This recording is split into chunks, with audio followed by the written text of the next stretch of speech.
Hay alguien en línea, se trata de Leticia Seriani, subsecretaria de Gestión de la Información, Educación Permanente y Fiscalización del Ministerio de Salud de la provincia de Buenos Aires.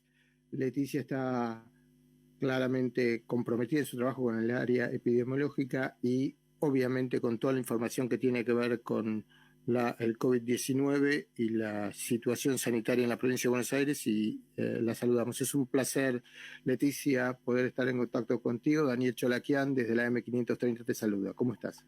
Hola, ¿qué tal? ¿Cómo están? Bien, muy bien. Bueno, Leticia, me imagino que son días muy agitados, días de un trabajo muy intenso y de una preocupación bastante seria sobre la situación sanitaria en la provincia, y me gustaría un poco que en primer lugar nos cuentes cuál es la situación actual y qué es lo que están desde la provincia pensando e intentando hacer para los próximos días o las próximas semanas.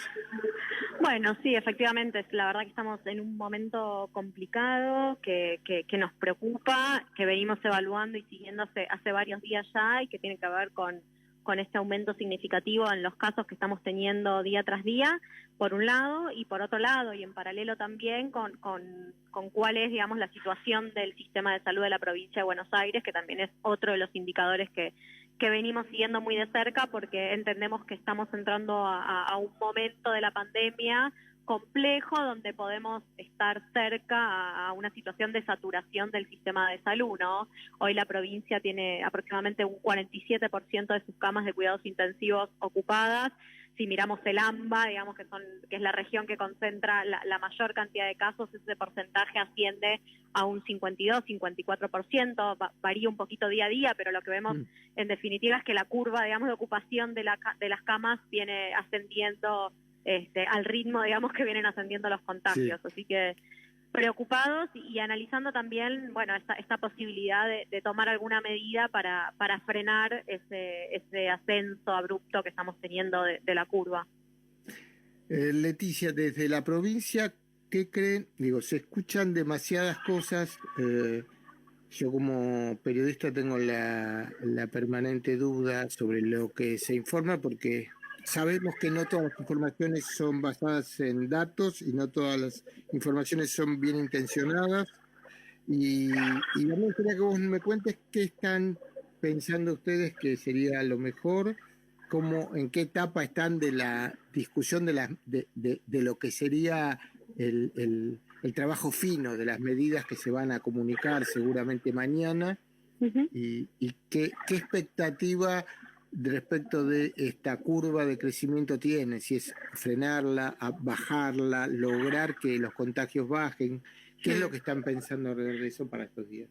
Bueno, en principio sí, lograr frenar el ascenso de la curva, pero obviamente que en una segunda etapa, digamos, o como un segundo objetivo está la de bajarla, ¿no? Disminuir esa curva y que como resultado de eso hayamos pasado el pico. Digamos, nosotros entendemos que si la situación sigue tal como está hoy, el pico todavía no ha llegado y que podemos tener muchos más casos de lo que hoy estamos teniendo en las próximas semanas. Entonces, lo que hay que hacer en este momento es restringir mucho la circulación para hacer que no sigan aumentando los casos, aplanar la curva y bueno, y luego sí lograr ese descenso para que el pico de la pandemia haya pasado.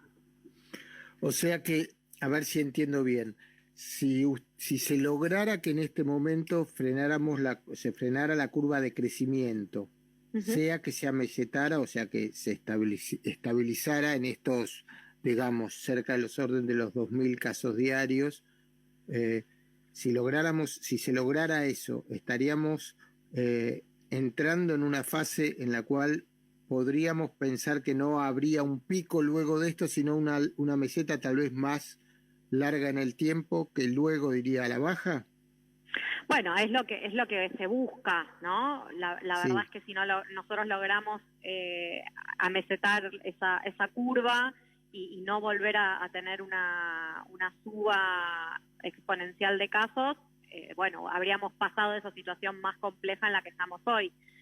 Pero bueno, para eso es necesario restringir hoy la circulación y evaluar a ver qué pasa. La verdad es que tampoco, acá no hay recetas, digamos, porque se Claro. trata de una situación muy novedosa y que en todo caso nos podamos guiar por la experiencia que han tenido otros países que han atravesado la pandemia antes que nosotros, pero es muy difícil prever qué es lo que va a pasar o cómo se va a comportar el virus y la curva de contagios a partir de que uno toma la medida. Lo que sí sabemos es que eso no es inmediato y que una vez que se toma una medida y que se restringe la circulación, vamos a tener que esperar un tiempo prudente para ver si efectivamente con esa medida es suficiente y logramos amesetar esa curva y podemos empezar a bajarla, o si hay que seguir tomando medidas más prolongadas para lograr ese mismo efecto.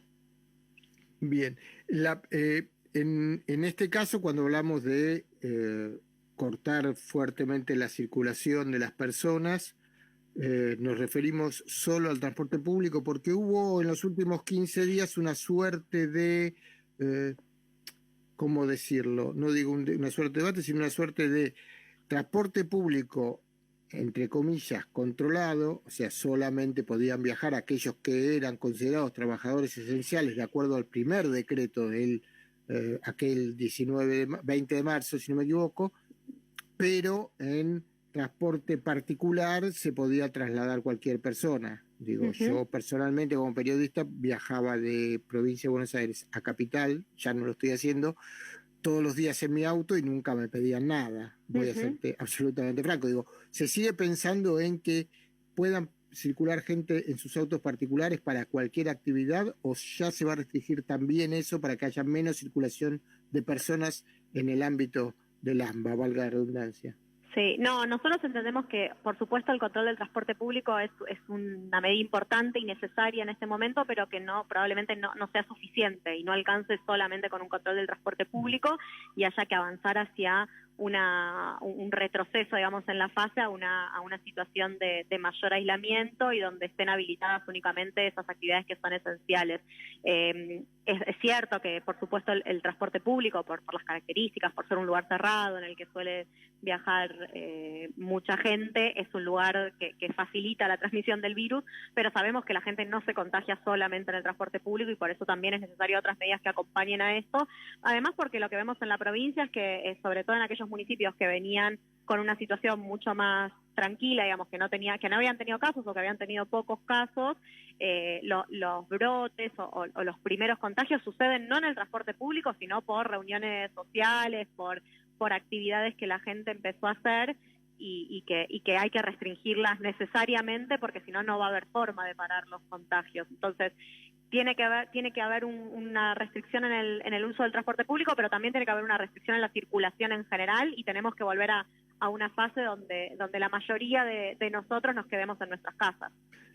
Vos acabas de decir algo que a mí me parece muy interesante por ahí para remarcar, ¿no?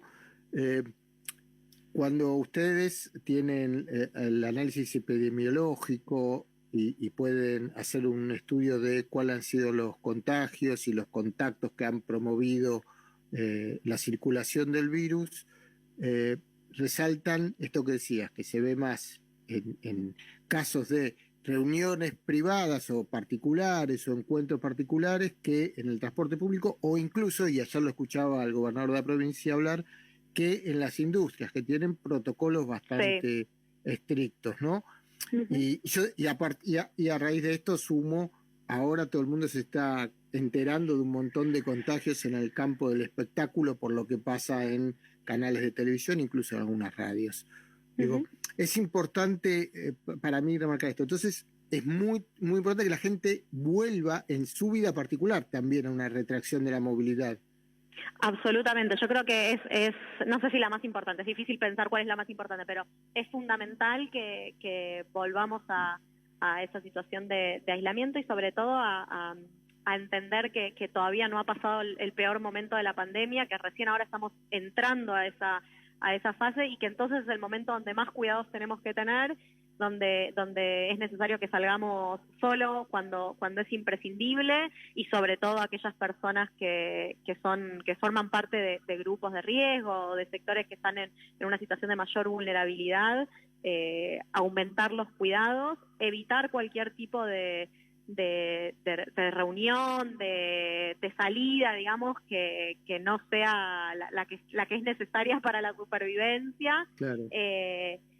Por un tiempo, digamos, y esta decisión es necesario tomarla en ese momento y por un tiempo para que después sí podamos volver a una fase donde podamos ir paulatinamente habilitando nuevas actividades y por supuesto para que en algún momento podamos retomar las actividades recreativas o sociales, pero la verdad es que no es ese el momento, no es en el momento donde se da el crecimiento exponencial de casos el momento para habilitar ese tipo de actividades, sino más bien todo lo contrario. Sí, quiero recordarle a nuestros oyentes que estamos hablando con Leticia Seriani, que es subsecretaria de Gestión de la Información dentro del Ministerio de Salud de la Provincia de Buenos Aires. Leticia, en general cuando hablamos de la saturación o del estrés del sistema de salud, hablamos de camas de terapia intensiva con respirador, que creo que ayer el gobernador habló que hay algo así como 3.100, si mi memoria no falla, pero puedo equivocarme. Sí, sí, ese es el número, alrededor de ese número. ¿Qué pasa con digamos, con los trabajadores de la salud, con los médicos y todo el personal auxiliar de la salud en términos de este estrés del sistema? Porque sabemos que en muchos casos como decías vos, de experiencias anteriores, el personal de salud en algún momento comienza a también empezar a contagiarse. Y eso obviamente va en contra de la posibilidad de la atención. ¿Cómo están midiendo ustedes esa fase del estrés del sistema de salud? Bueno, yo creo que para eso fue muy importante estos 3 meses de aislamiento que nos permitieron tener una curva aplanada, ¿no? Cuando a veces se pone en duda la efectividad de la medida, me parece que una de las cuestiones en donde ha resultado más efectiva es en poder garantizar que el personal de salud tenga los elementos de protección necesarios. Sabemos que es inevitable que haya contagios en el personal de salud, esto ha pasado en todo el mundo, pero bueno, estos 3 meses nos han dado la posibilidad, al menos en la provincia, de traer aviones de China, barcos de China con insumos para poder darles a todos los profesionales y de hecho hemos logrado pasar de un 20% de contagios en personal de salud a menos del 10%, hoy estamos en alrededor del 9% de contagios en trabajadores de salud y eso es producto sin duda de este tiempo que le hemos ganado a la pandemia y que nos ha permitido equipar al sistema de salud no solamente en camas y en respiradores, sino también en los insumos que los profesionales necesitan para poder trabajar de forma cuidada y adecuadamente. Bueno, Leticia Seriani, subsecretaria de la Gestión de la Información del Ministerio de Salud de la Provincia de Buenos Aires, te agradezco muchísimo esta comunicación, sé que estás muy ocupada y para nosotros estos minutos fueron muy importantes porque estas cosas hay que seguir diciéndolas todo el tiempo. Bueno, muchísimas gracias a ustedes por la comunicación y a disposición. Gracias. Hasta luego.